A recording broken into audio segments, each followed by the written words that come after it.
Welcome to Garneau United Church, a service of worship on this 16th of June, 2013. This is a bit of a different approach, perhaps, some familiar. We invite feedback, unless it's stoning. Keep that to yourself. I'd like to now invite Terry Smith to sing for us Peace Like a River.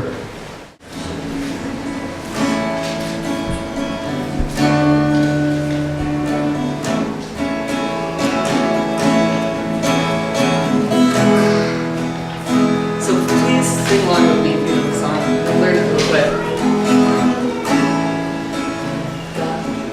Peace like a river of God. Peace like a river of God. Peace like a river in my soul. Of God. Peace like a river of God. Peace like a river of God. Peace like a river in my soul. Joy like a fountain. And I've got joy like a fountain of God. Joy like a fountain of God. Joy like a fountain in my soul. I've got joy like a fountain of God. Joy like a fountain of God. Joy like a fountain in my soul.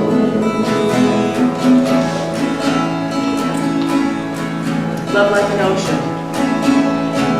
I've got love like an ocean. I've got love like an ocean. I've got love like an ocean in my soul.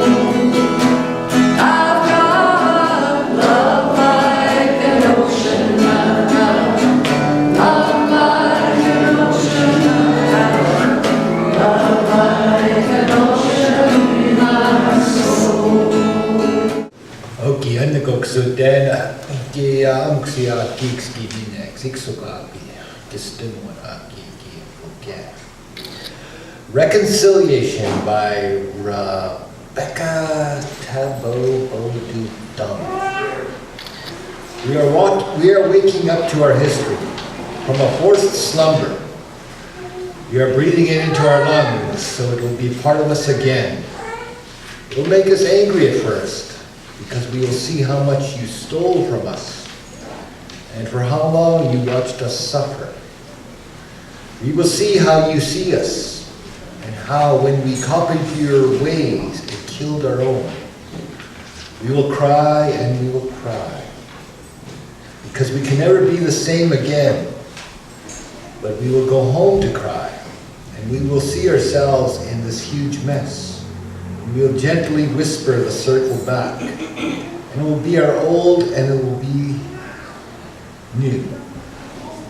Then we will breathe our history back to you, and you will feel how strong and alive it is. You will feel yourself become a part of it, and it will shock you at first, because it is too big for you to see it all at once, and you won't want to believe it. You will see how you see us and all the disaster in your ways, how much we lost. And you will cry and cry because we can never be the same again. But we will cry with you and we will see ourselves in this huge mess.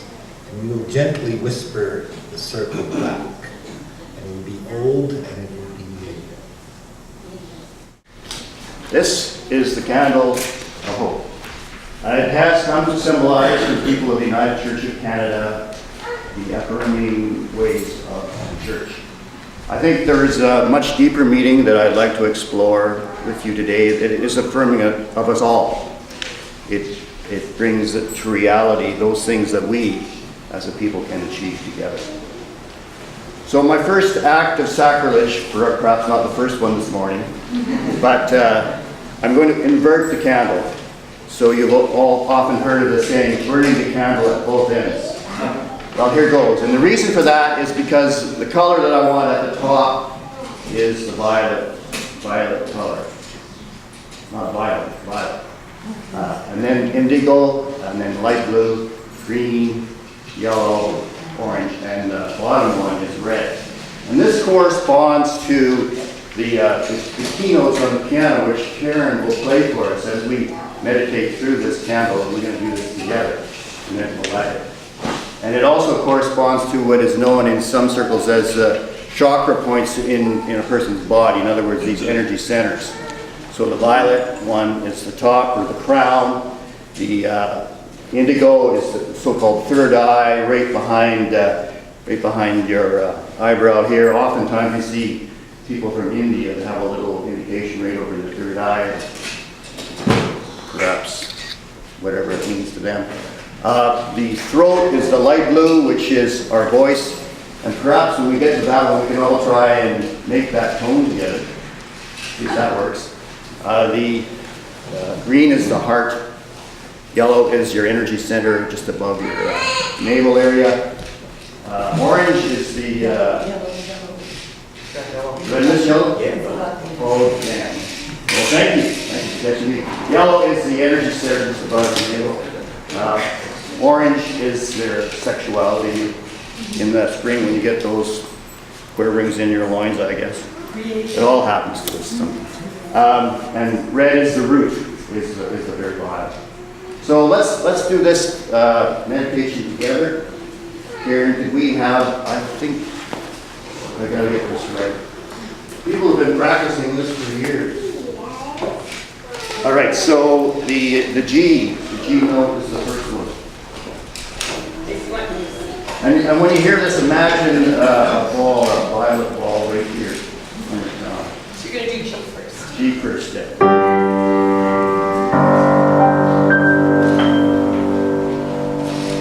Now we're going to drop down to just behind our eyes, and it's going to be F, and this is indigo, and imagine the color indigo.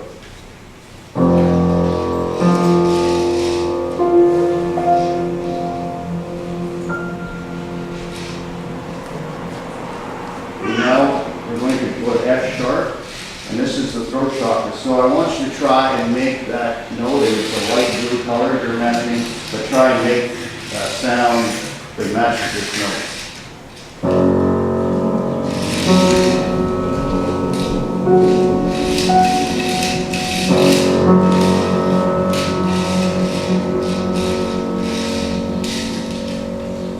Can we hear each other?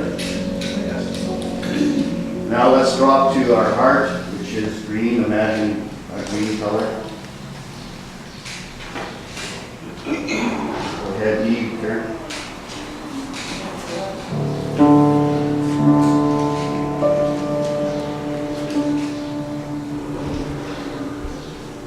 Next one is yellow, just above your diaphragm. Imagine a yellow ball. E flat there.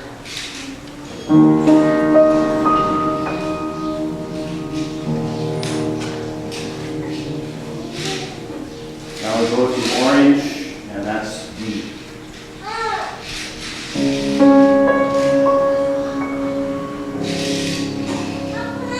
And finally, the root chakra is red, and that's middle C.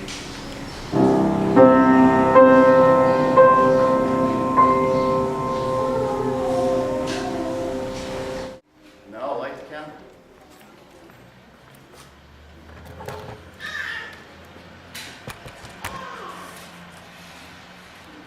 Thank you.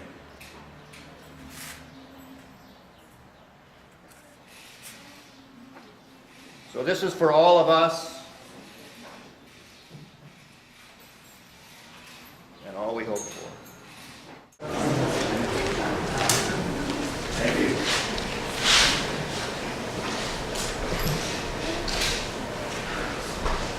Yeah, I'm just going to burn some sage, offer some sage as a cleanse and to take a prayer to all the 4 directions. It's just simple, and all the elements and everything involved in the 4 directions. So first, because I'm facing south, I will send prayers and blessings to everything related to the south, all the energies, animals, peoples, and all living things. To the west, sending prayers and good energies to all the living things to the west, and all energies and the elements. And to the north, all energy, living things, and all associated things to the north. And to the east, everything associated to the east. And as above, so below. Can you speak louder, please? And as above, so below. Sorry about that. And to everybody in this room, to send blessings to all your families and all your associates and people near and far who have passed, and everyone to the future. Thank you. Of smudging. If anybody wants to smudge, and this process is taking a little smoke. If you bring it in through the soft spot, the top of your head, when you were a little baby, there was a soft spot there. Bring it in. The smoke purifies your whole body and creates sacred space.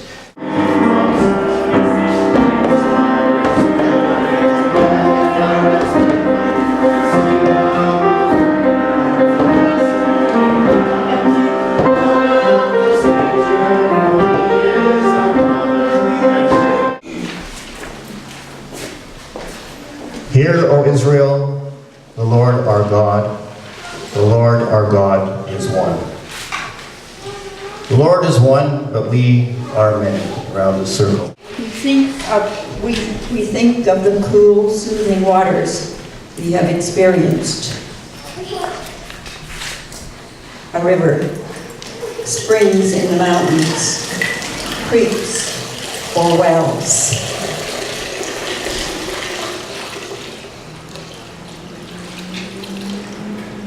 Blessed be creatures of water. We think of salt as it cleanses our sores, our body, our mind, and spirit, as it brings out the flavor of the food that we eat, or in our tears of sadness and pain or pleasure.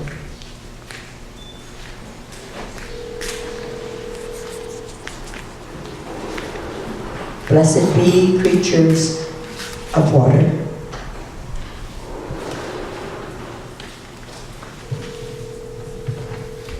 And now, let us consider thoughts and feelings that we would like to wash away into the salty ocean. The pain related to the truth and reconciliation work presently going on in our area. In Red Deer a week or so ago, upcoming events, Hobima, and Slave Lake, as well as the other places across this province and across the country. The stress and pain for the numbers of people, yesterday 61 who participated in our food security program. Those touched by the violence that surrounds the Middle East, Syria, Turkey, Iraq, Iran, Egypt, Palestine. The stress of those in power taking advantage of those with less power over their own lives. And in the silence of our hearts, the pain, illness, or frustration for those we love or care about, as well as our own worries or concerns. We lift those concerns up, and as we lift them up, they're transformed. The negative stuff goes to Mother Earth and will be absorbed by her, and the positive stuff. You can raise your hands up if you wish, feel the transforming power of all these troubles being washed away by the salt water and being absorbed by the Earth Mother. Thank you. Children, it's finally your time. I know it's late. What have you got there? What is that? Looks like a medal, right? And you got, what's that you have there? It's a magnet. See if that metal there is magnetic. See if they attract each other. So there's little rocks for each one of you. So yours is going to be blue agate, and April will be bloodstone, and you will be, topaz, right? You do that all along. So this is where we are right today. This is where all the planets are, and all those constellations where everybody in the room was born. So there's a rock up there for everyone in the room. For you are not a God who takes pleasure in wickedness. No one who is evil can be your guest. Those who do not stand in your sight, you pity all those who murder Israel. You destroy all those who speak lies. The bloodthirsty and treacherous, O God, you adore. But through the abundance of your steadfast love, I will come into your house and bow low in your presence within your holy temple. The sermon I wish to preach this morning will be rather short because everything else has taken a lot of time. But it takes the form of a timeline. I got a call from Dwayne Goodstriker back in December of last year, and he got a call from a woman that needed to get in touch with the McDougall family. So this morning we've assembled all the culprits because that woman was Anna Falls. So what happened was there was a ceremony, a forgiveness ceremony that took place on the last moon of the last, what do you call it, age, I guess it was, to pave the way for a new beginning of the new age that's coming, which we're now in. So the purpose of this service is really to try and move that process along. It considered the case of what's called the Manitou Stone, which was an ancient meteorite that fell to Earth some time ago. Somehow or other ended up at the top of a hill out by Hardesty called Iron Creek Hill. It was a sacred place for the First Nations peoples of that area. Many of them would stop and Sundance there. They would give offerings. It would guarantee success in the buffalo hunt, peace amongst the tribes, and goodwill and good health in the communities. One of my ancestors, George McDougall, or his family, decided in their efforts to try and make their mission a success, decided it would be a good thing to move this stone, so they moved it from the hill where it was to Victoria Settlement. Despite their best of intentions, McDougall, I think, got the notion that maybe this wasn't such a good idea after all, because succeeding that, the buffalo hunt failed, war broke out between the Blackfeet and the Cree, over 500 people were killed, and an epidemic went through, smallpox epidemic. And I think towards the end of his life, McDougall was starting to figure this out, and he ended up by trying to get the buffalo hunt to work in a snowstorm on Nose Hill in Calgary. He rode his horse in a circle, got off every so often, and prayed, got back on his horse, and the Native people in the area were watching him as they watched many of his previous activities, but that was the end of George McDougall. But that is my legacy as a member of this church. And so the objective of this service was to create, or attempt to create, sacred space so that stone could be put back in its place, to guarantee the prosperity of the community going forward, to guarantee peace amongst the peoples, and to guarantee health of the communities. Now, Anna is going to tell you how that's all going to work, so I'm turning it over to her. Hi there. Well, I started this journey last, well, it was before June. I'll just take it out. I started this journey probably last February when I had this very strong vision that I had to follow. It led me to Jasper to do a ceremony. What the ceremony was a celebration of the change of cycles that happened. December 21st was the moment that it happened. The first one was last June for the solstice. That was a celebration of the end of cycles, so letting go of everything that isn't serving us in our growth anymore. And then the next one was December 21st to 25th, so it's a 5-day, 4-night ceremony. And that one was a celebration of the end of cycles and beginning of cycles coming together. And then I've got the last one coming up, June 20th to 24th for the solstice again. And that one is a celebration of the beginning of cycles. So on another level, the first one was a healing on a personal level, and I did that ceremony by myself up in the mountains. The second one was a healing of the community level, and it just so happened I was here in Edmonton for most of that ceremony, and that was also one of the I Don't Know More gatherings where there was about 2,000 to 4,000 people. So that was different than what I had imagined, but it was the healing of the community level. And this last one is a healing of the entire sacred circle. So I'm inviting people from all different faiths and backgrounds to come to Jasper and pray and celebrate with me for this new cycle, and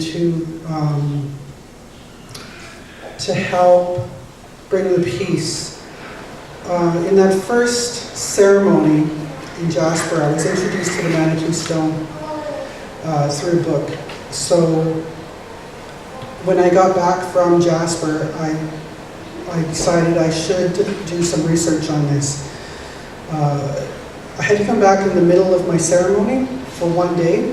So during that day, I did the research, and then I found that it was at the museum here in Edmonton, the Royal Alberta Museum. So I was called to go do a drumming there because I had to do 4 drummings per day for my ceremony, and that was my guidance to do how to do the ceremony. So I went to the museum.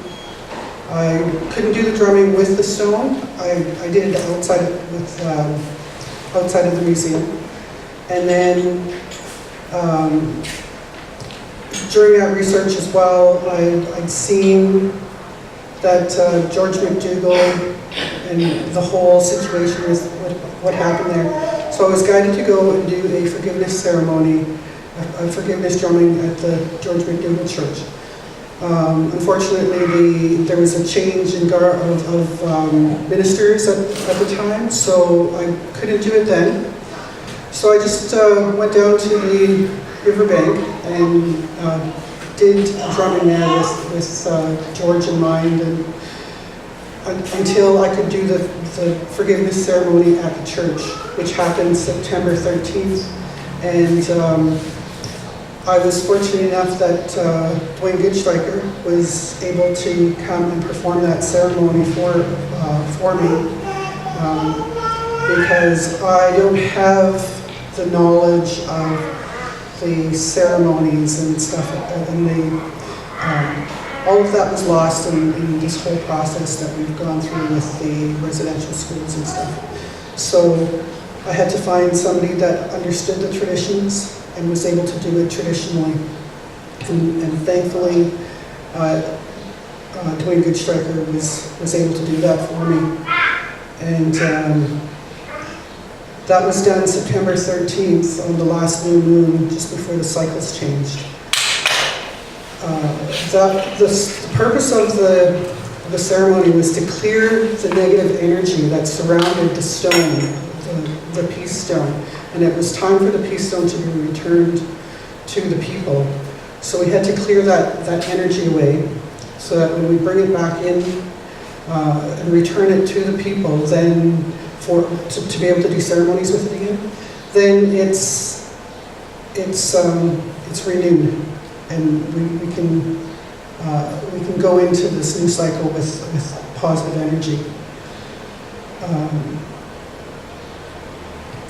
That was the forgiveness part. And then I wanted to understand more about the stone, because I was just introduced to the stone last June, so I really don't have a whole lot of information on it myself. But during this last year, and especially recently in the last month, I've come across a lot of people that have a lot of knowledge about the stone. And I did one information session at the museum March 22nd. That was a really powerful ceremony. We did a ceremony for a smooth return of the stone when that process happens. And I had 5 women pipe carriers come and perform that ceremony there. And for me, it was a very powerful ceremony, and I heard some feedback from other people as well that it was a pretty powerful ceremony for them. And the stone has many different places that it can go, and that's the reason for the information sessions, is to get all of those stories together and come up with a consensus. Although part of the vision that I've been given is that it's to go to the mountains, but it's not for me to decide that. I have to discuss that with other elders that have insights into that sort of thing, and it has to be a consensus. So I don't have say over where it goes. That's just something that I've got to relay to the elders that would make those kind of decisions. And this last ceremony that I'll be doing in Jasper is a celebration of the beginning of cycles, but that's going to be the end of my 1-year journey in these ceremonies. It's a series of 3 ceremonies, but it also marks the beginning of the next phase of the vision that I had, and that is for us to use the mountains for what they were originally used for healing, and to be able to bring all people there, have people there that are skilled in the healing modalities, ready to receive the people that need that healing, so that we're all renewed back to wholeness in all senses, and that includes being able to be very self-sufficient. So learning to build our own home, and learning about herbs, and being reconnected to the earth is really what it comes down to. So I invite everybody to come out and celebrate with me, and pray in whatever way the Creator has given you to celebrate His gifts. And I have some posters, little posters. So if you'd like a copy of that to distribute or take home with you and share with people, then you can just come and ask me for it. We ask, O Lord, that you bless these gifts and this food that has been prepared, and amen.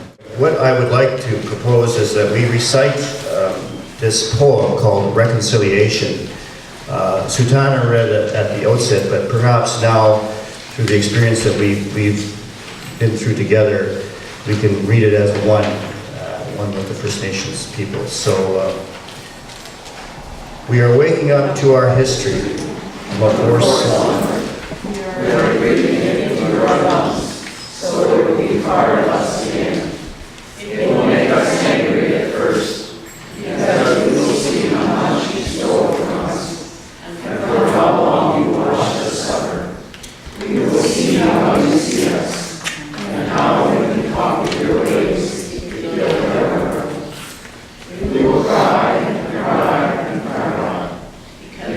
will see ourselves in this duty dress, and we will gently whisper the circle back, and we will be old, and it will be new.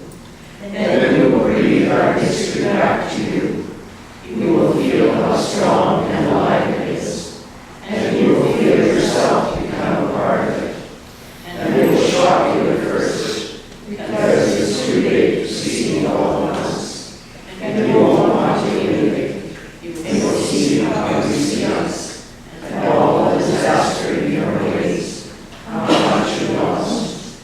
And then you will cry and cry and cry, because you can never be the same again. But we will cry with you, and we will see ourselves in this hugeness, and we will gently whisper the circle back, and it will be old, and it will be new.